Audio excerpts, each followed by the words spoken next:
nous aussi dans notre nature, nous devons normalement régner sur quelque chose. Voilà pourquoi, avant de créer Adam et Ève, Dieu a pris soin de créer la terre, a pris soin de les placer dans le jardin d'Éden. Et quand il a placé Adam et Ève dans le jardin d'Éden, voici ce que Dieu dit.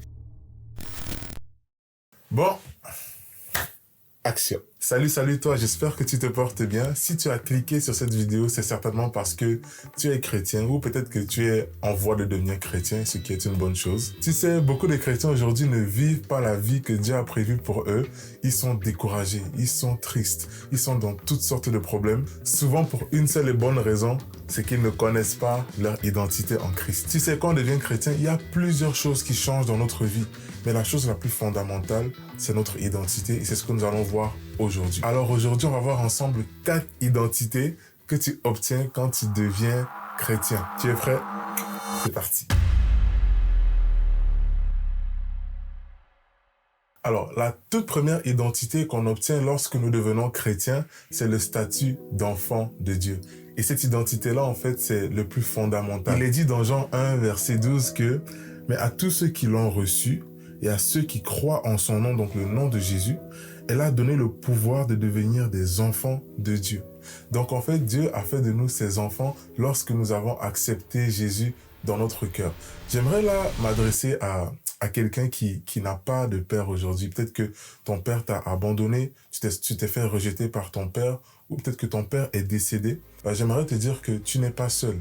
Si tu es chrétien, sache que tu as un père qui prend soin de toi.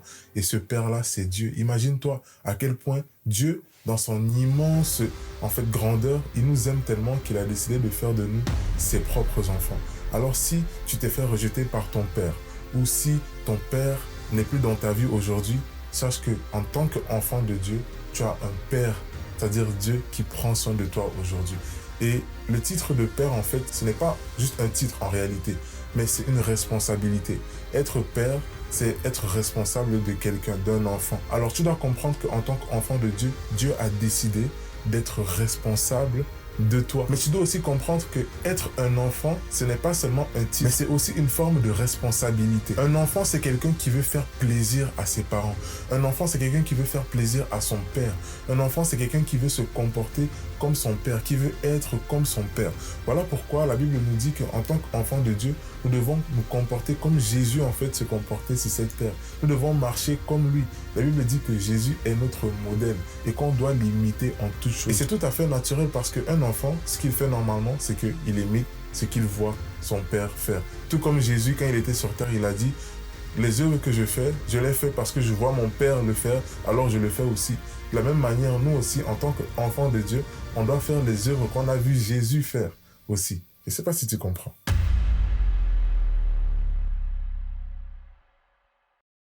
La deuxième identité qu'on obtient lorsqu'on devient chrétien, c'est que nous devenons des citoyens du royaume des cieux. Dans Philippiens 3, verset 20, il est dit « Mais notre cité à nous, c'est dans les cieux, d'où nous attendons aussi comme sauveur le Seigneur Jésus-Christ. » Mon ami, tu dois prendre conscience que oui, nous sommes peut-être sur terre, mais nous sommes de passage sur terre. Pourquoi? Parce que la terre ici, en réalité, ce n'est pas notre maison permanente. Et puisque notre cité, c'est le royaume des cieux, nous sommes dorénavant citoyens de ce royaume, en fait.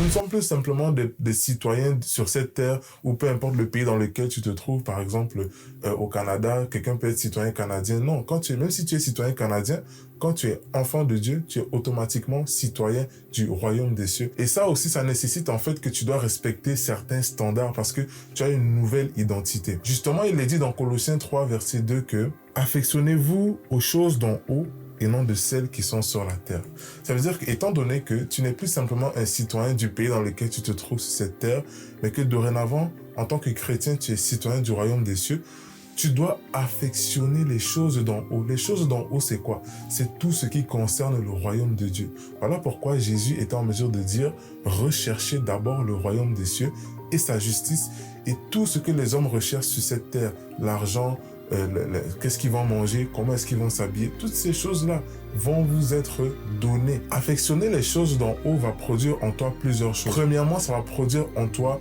de l'espoir. Tu sais, on est dans un monde où beaucoup de personnes souffrent d'anxiété, de dépression. Pourquoi?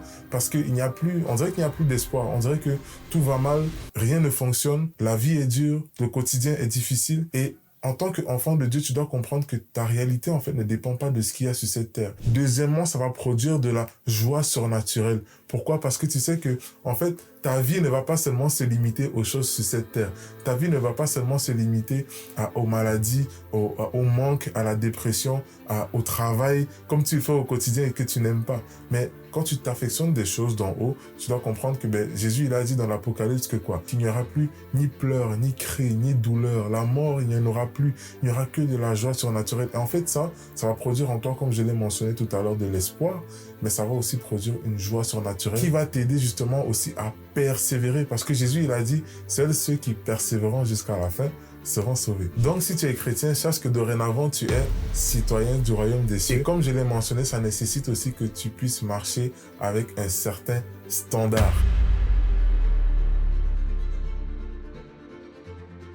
La troisième identité que tu obtiens lorsque tu deviens chrétien, c'est le statut d'ambassadeur de Christ. Il est dit dans 2 Corinthiens 5, verset 20 que « Nous faisons donc les fonctions d'ambassadeur pour Christ, comme si Dieu exhortait par nous. » C'est quoi un ambassadeur? Un ambassadeur, c'est quelqu'un qui représente son pays dans un pays étranger. Voilà pourquoi Jésus est en mesure de dire que vous qui êtes mes enfants, vous êtes dans ce monde, mais vous n'êtes pas de ce monde. Nous sommes des citoyens du royaume des cieux, oui, mais nous vivons sur la terre. Donc nous sommes dans ce monde, mais nous ne sommes pas de ce monde. Prenons l'exemple d'un ambassadeur américain qui vit en France, ok?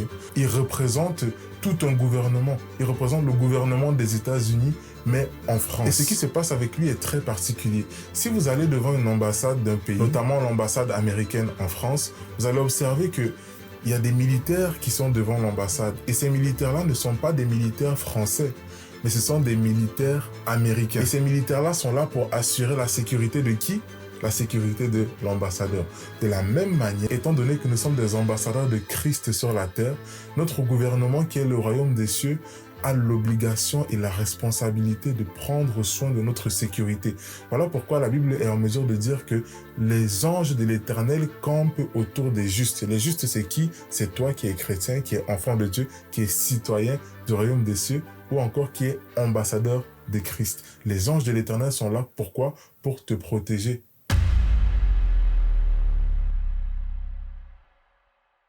La quatrième identité que tu obtiens lorsque tu deviens chrétien, c'est que tu as le statut maintenant de roi et prêtre de l'Éternel. Dans 1 Pierre 2, verset 9, il est dit « Vous, au contraire, vous êtes un peuple choisi, des prêtres royaux, une nation sainte, un peuple racheté afin de proclamer les louanges de celui qui vous a appelé des ténèbres à sa merveilleuse lumière. » Alors, pourquoi est-ce qu'on est des rois? Alors déjà, la Bible dit que Jésus est le roi des rois. Et étant donné que nous avons été créés à l'image et à la ressemblance de Dieu, nous aussi dans notre nature, nous devons normalement régner sur quelque chose. Voilà pourquoi, avant de créer Adam et Ève, Dieu a pris soin de créer la terre, a pris soin de les placer dans le jardin d'Éden. Et quand il a placé Adam et Ève dans le jardin d'Éden, voici ce que Dieu dit. Il a dit « dominer sur toute chose ». Dieu nous a créés afin que, comme lui, nous puissions aussi dominer dans notre sphère d'influence sur cette terre. Voilà pourquoi tu es un roi devant l'Éternel. Deuxièmement, tu es prêtre. Pourquoi? Parce que bien avant que Jésus ne donne sa vie à la croix, le prêtre était la personne qui était comme le lien entre le peuple et Dieu. Parce que le peuple ne pouvait pas directement aller dans la présence de Dieu. C'était le prêtre qui avait le droit d'y aller. Mais maintenant que le voile a été déchiré suite au sacrifice de Jésus, nous pouvons maintenant exercer ce rôle de prêtre à notre tour en allant directement dans la présence de Dieu au quotidien pour entendre sa volonté, pour expérimenter sa présence, pour le louer, pour l'adorer. Mais aussi en tant qu'enfants de Dieu, nous avons le devoir d'amener les gens qui sont dans le monde et qui ne connaissent pas encore Dieu à Dieu justement et les encourager à se réconcilier avec Dieu. Alors, on va s'arrêter ici. J'espère que cette vidéo t'a plu. Si tu as aimé, n'hésite pas à lâcher un petit pouce bleu, à t'abonner, à partager. Et n'hésite pas à me suivre sur mes réseaux sociaux qui se trouvent en description. Et on se dit à la prochaine pour une prochaine vidéo parce que ta vie avec Dieu mérite d'être vécue. Peace out.